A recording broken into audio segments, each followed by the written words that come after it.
When they shot Castel in the face, Chayo knew they were going to kill them all.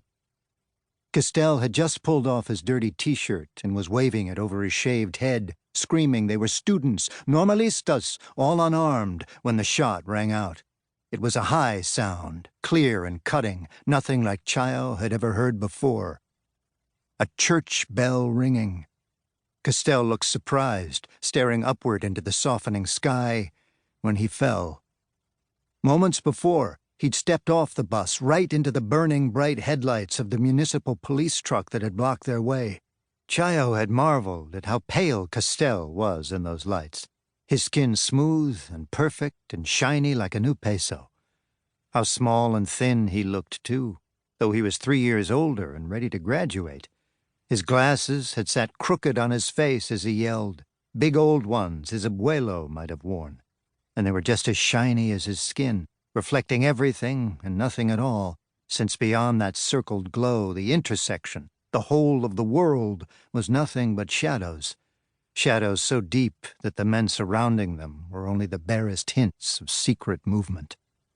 It was like the night itself was sweating, breathing hard, black lungs and an open, swallowing mouth. Chayo knew that some of those men circling them in the dark wore uniforms, their faces covered with bandanas or old shirts, in shame and fear, and that unlike the normalistas, all of them were armed. Everyone was then yelling warnings and names that made no sense. All these policia or men pretending to be so, and the students they threatened. At the next intersection, so far away it was like looking up to the moon, a red streetlight blinked on and off. On and off, a heart beating. Despite the calming words of their own driver, when the other truck had first appeared, Chayo and Castel and some of the older students, Ernesto, Iker, Juan Pablo, had been angry and eager to pile out of the bus and confront it, make it get out of their way. But it was Neva who'd held him back, her small hand trembling yet holding his tight, whispering, "No, please," begging him with her eyes to stay, so that when he looked down into those eyes that for weeks had been making his heart trip and stumble, always tying his tongue, he'd hesitated. He'd sat back down. For her. For them both. And he wasn't the only one. Not after Iker, with his round, pockmarked face pressed against the window, had called out that the truck was empty anyway, abandonado. Its driver having quickly vanished into the dark to join the swiftly circling shadows, the truck left idling in the intersection. Only its lights alive, pointed at them like cold, staring eyes, seeing nothing. Ojos de los muertos. Holding Neva's hand, feeling her heartbeat in his fingers, Chayo had thought he could hear the empty truck's radio still chattering to itself, ghostly voices from far away.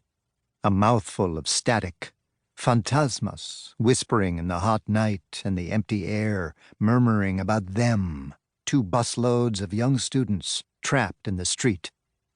So it was Castel alone who'd stepped down from the bus to face the truck, calling out to the rest of them still huddled on the bus, all those like Chayo who'd sat back down, afraid. "It's nothing. We'll push it out of the way. Have heart. Tener corazón."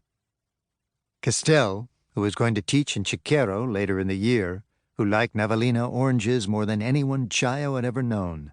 Castel from Miyoki, who also wanted to be a poet someday.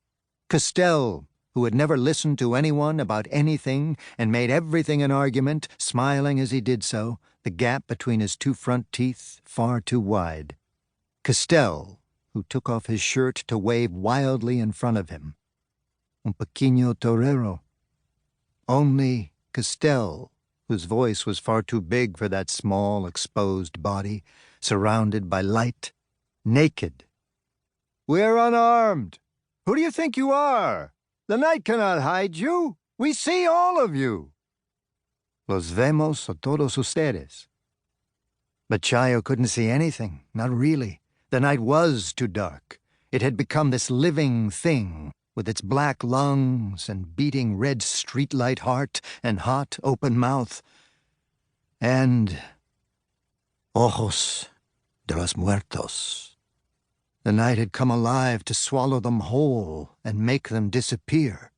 Or Chayo hadn't wanted to see, as Neva buried her face in his arm, turning them both away when the shooting began. Leaving Castell alone in that pooled light, looking up into the night sky, searching for that mysterious church bell they'd all heard, and Chayo would never forget. Castell, still calling out, "It's okay, no fear, my friends, they're shooting in the air." But they weren't.